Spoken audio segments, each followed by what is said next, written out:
Halo bosku, para petani pemula yang lagi menanam sawi selalu gagal panen, selalu tidak subur, selalu mati ketika pindah tanam. Aduh, ngenes juga ya rasanya kalau seperti itu. Hehe. Dalam menanam atau budidaya sawi memang sedikit lebih rumit teman-teman daripada menanam kangkung atau menanam bayam. Tapi jika dihitung dari segi keuntungannya, menanam sawi tentu lebih menguntungkan daripada menanam tanaman kangkung dan bayam.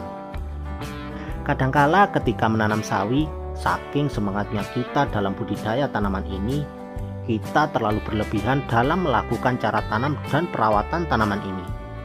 Alih-alih ingin mendapatkan panen yang melimpah dan keuntungan yang maksimal, malah tanaman kita seringkali tidak sesuai dengan apa yang kita harapkan.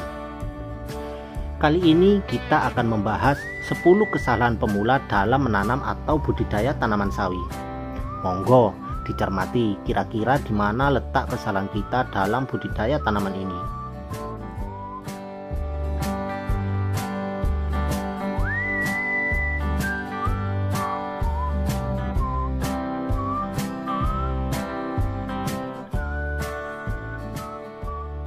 Kesalahan pertama adalah tidak memberikan pupuk dasar. Media tanam yang umumnya berupa tanah memiliki kondisi kesuburan yang berbeda. Artinya tanah atau media tanam belum memiliki unsur hara yang cukup untuk konsumsi tanaman kita, sehingga perlu diberikan unsur hara tambahan berupa pupuk dasar pada tanah. Pemberian pupuk dasar ini seringkali diabaikan oleh para petani sawi pemula. Padahal tanah dengan tingkat kesuburan yang kurang baik atau pH tanah rendah akan sangat berdampak kurang baik untuk tanaman sawi kita. Biasanya pemberian pupuk dasar ini berupa pupuk Ponska atau NPK, dolomit, dan pupuk kandang. Ketiga bahan ini merupakan pupuk dasar yang sudah lazim digunakan untuk segala jenis tanaman. Salah satunya adalah tanaman sawi. Untuk dolomit sendiri merupakan nama lain dari kapur pertanian. Mungkin dari kita kadangkala kesulitan untuk mendapatkan dolomit atau kapur pertanian ini. Hal ini bisa disiasati dengan pemberian pupuk kandang secara maksimal. Kandungan pupuk kandang utamanya yang telah terfermentasi sudah cukup memenuhi unsur hara yang dibutuhkan untuk menunjang pertumbuhan tanaman kita. Jadi untuk teman-teman yang ingin menanam sawi, jangan lupa diberikan pupuk dasar terlebih dahulu ya sebelum menanam. Yang kedua adalah tidak melakukan penyemaian. Kesalahan selanjutnya untuk pemula yang ingin menanam sawi adalah tidak melakukan penyemaian terlebih dahulu. Mungkin niatnya ingin menghemat waktu. Alih-alih ingin menghemat waktu dan mempercepat waktu panen, justru yang terjadi adalah sebaliknya. Menanam sawi tanpa semai boleh juga dilakukan, tapi dengan teknik dan beberapa catatan tertentu, seperti keadaan lahan kita yang harus selalu lembab, perawatan yang cukup ekstra, dan cara penaburan yang harus benar. Tapi cara penanaman tanpa semai ini pun hasilnya tidak akan semaksimal jika kita melakukan persemaian terlebih dahulu teman-teman.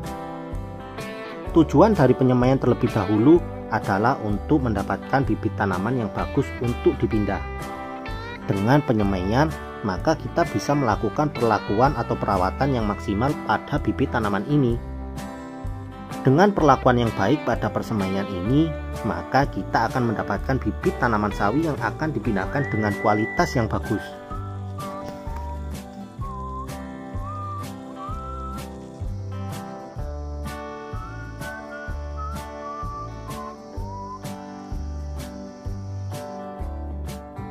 Kesalahan untuk pemula yang ketiga adalah penyemaian yang terlalu rapat. Hal ini pun sering dilakukan oleh penanam sawi pemula. Penyemaian bibit sawi yang terlalu rapat akan mengakibatkan pertumbuhan bibit sawi ini kurang begitu maksimal, seperti batang pada tanaman yang memanjang, daun yang kurang lebar, hingga sawi berhimpitan akan mudah mati. Alhasil jika bibit persemaian kita kurang baik, maka hasil panen kita ke depannya bisa dipastikan juga kurang memuaskan. Jarak tiap benih sawi yang disebarkan idealnya berjarak 3 cm tiap benihnya. Tapi tidak perlu menggunakan penggaris juga ya teman-teman ketika kita menebarkannya, malah repot juga nanti.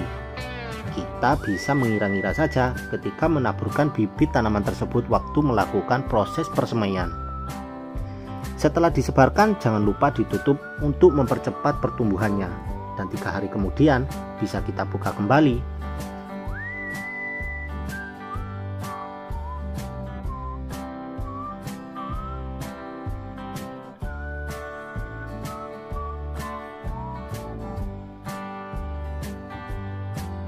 Yang keempat adalah pemilihan bibit di persemaian yang akan dipindahkan.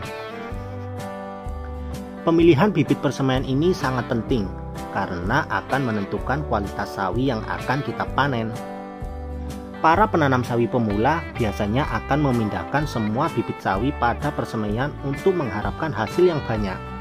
Alih-alih mendapatkan hasil yang banyak, alhasil tanaman sawi kita malah ada yang mati ketika dipindahkan.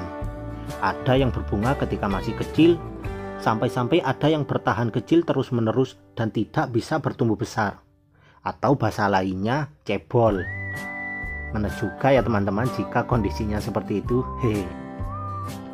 Pemilihan bibit sawi pada bedeng persemaian yang akan dipindahkan harus benar-benar memilih bibit yang tepat. Seperti bibit sawi yang mempunyai batang besar, bibit yang akarnya tumbuh dengan lebat, daun pada tanaman yang lebar, cabang pada tanaman yang banyak dan yang tidak mempunyai batang yang memanjang.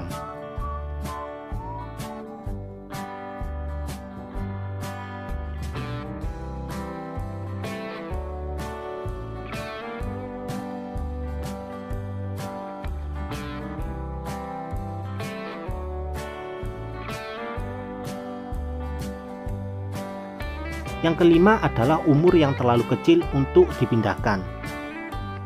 Untuk para penanam sawi pemula, kadangkala memindahkan bibit persemaian sawinya terlalu kecil dengan harapan mempercepat waktu pemanenan. Alih-alih mempercepat, malah sawi kita mati ketika dipindahkan.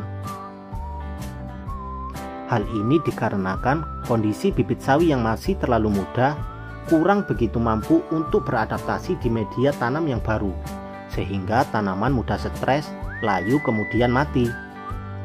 Umur persemaian yang baik untuk dipindahkan adalah ketika umur persemaian kita 14-18 hari dari penaburan, atau kira-kira panjang dari bibit sawi ini sekitar 6-12 cm.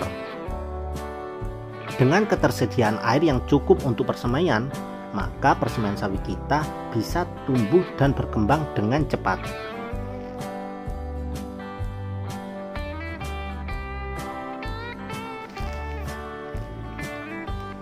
Yang keenam adalah media tanam yang terlalu kering untuk tempat pemindahan.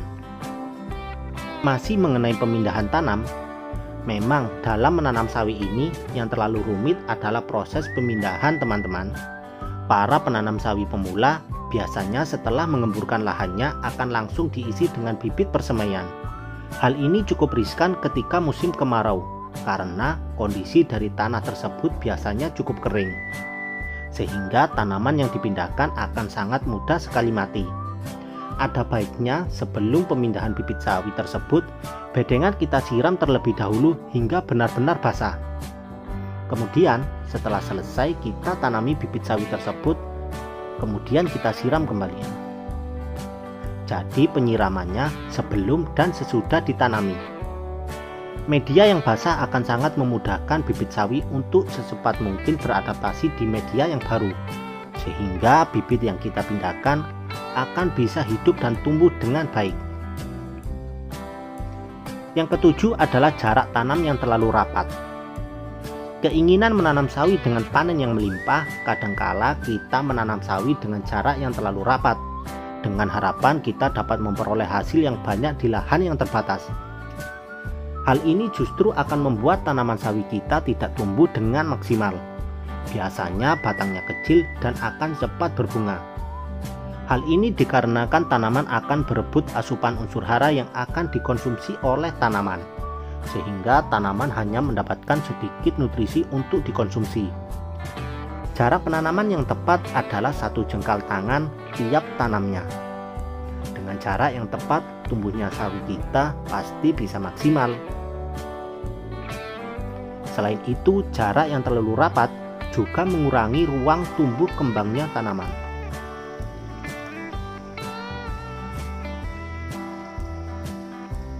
Yang kedelapan adalah tidak disiram ketika habis hujan. Hal ini memang terdengar aneh teman-teman, tapi hal ini perlu kita lakukan untuk menghindari tumbuhnya jamur pada daun tanaman. Ketika kondisi tanaman kita habis diguyur hujan lebat, biasanya tanaman kita akan tertempel oleh tanah pada batang dan daunnya dikarenakan cipratan air hujan yang mengguyur. Hal ini akan mengakibatkan jamur pada tanaman, sehingga dampaknya dari tanaman kita biasanya tiba-tiba layu dan mati.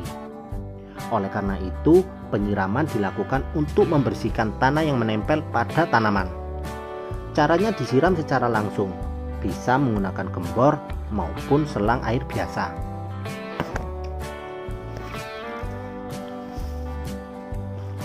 Untuk penanggulangan dan pencegahan jamur tanaman, bisa juga dengan menggunakan fungisida seperti antrakol.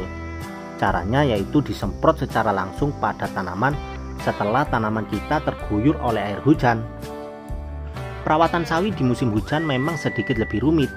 Intinya, hindarkan tanaman kita dari genangan air hujan dan segera tanggulangi jika tanaman kita terkena hama tanaman.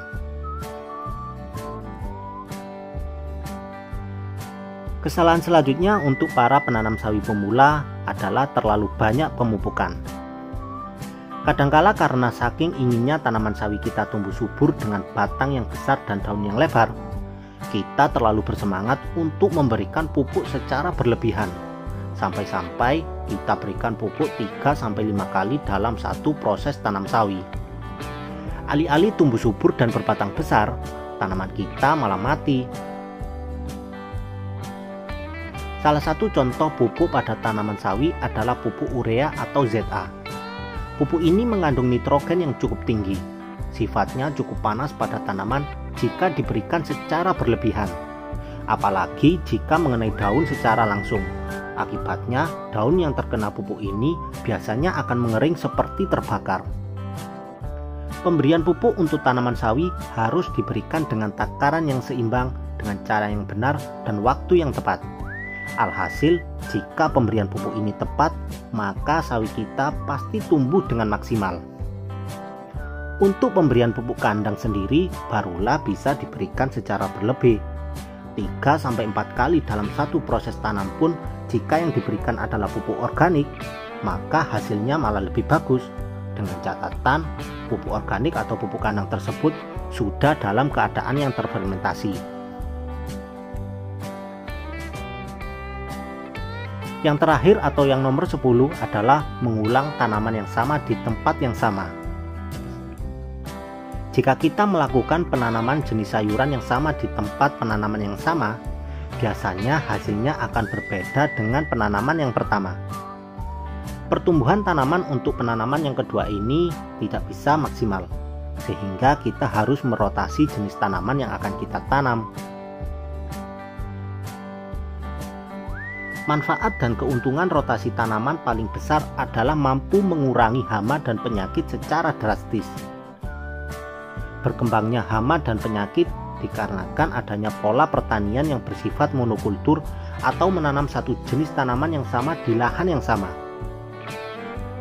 Mengulang tanaman yang sama bisa dilakukan dengan cara pengolahan lahan yang benar, yaitu digemburkan terlebih dahulu dan diberikan pupuk dasar, kemudian dibiarkan 1-2 minggu lagi untuk siap ditanami kembali dengan tanaman yang sama.